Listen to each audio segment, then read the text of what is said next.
So, a seed phrase. At face value, it is just 12 words.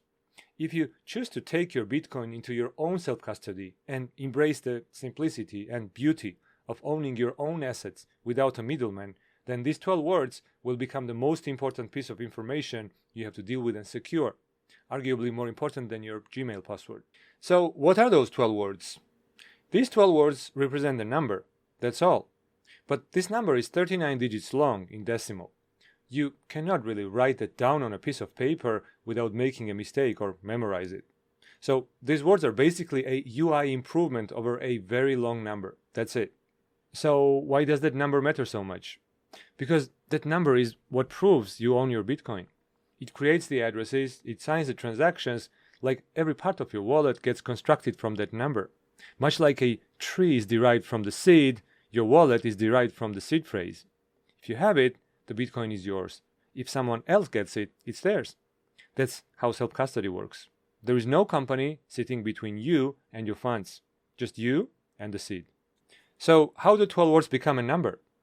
By the magic of the standard called BIP39.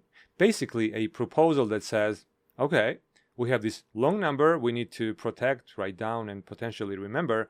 So they came up with a list of 2048 mnemonic English words. These words weren't picked randomly. They are common words, easy to remember, no ambiguity. Each word is uniquely identified by its first 4 letters.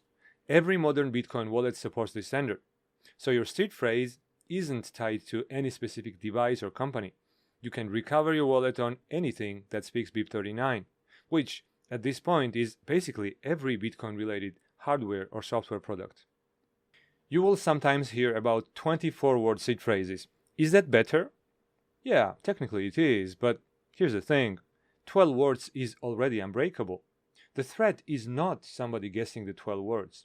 It's you losing your backup or someone physically getting access to it. That's the only threat. 24 words increases the complexity of managing and storing your seed. 12 words is enough. There is one more thing we need to mention, the passphrase. Think of it as a 13th word you add to your seed phrase, except you make it up yourself.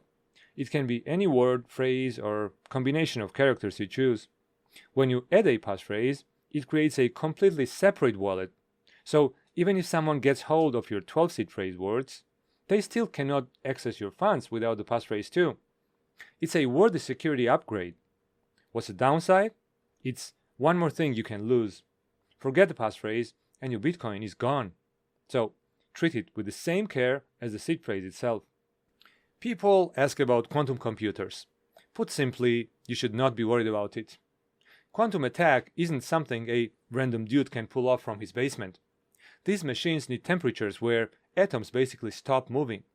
We're talking about hardware that costs tens of millions of dollars and needs special labs to operate. Current quantum computers, as of early 2026, have thousands of qubits. Breaking Bitcoin's wallets would require millions of qubits. Estimates vary, but most researchers put it at 10 to 20 plus years out, if ever, for this specific application. Besides, before a quantum computer could brute force a wallet, Bitcoin's protocol could be upgraded to post-quantum cryptographic standards. Again, the only real threat is very simple. You making a basic mistake. What is that mistake? Losing your seed phrase and your passphrase, or someone tricking you into sharing it with them, asking you to enter it on a scammy website, etc. You should never share your seed phrase or your passphrase with anyone you don't want to access your Bitcoin. Speaking of sharing, we'll talk about inheritance in later videos. So that's what a seed phrase is. It's a human-friendly way to represent a very large number, which is responsible for generating your Bitcoin wallet and making transactions. These 12 words give you complete ownership of your Bitcoin and complete responsibility for it. I'm Pete Sparrow. I offer one-on-one guidance on self-custody setup. See you in the next video.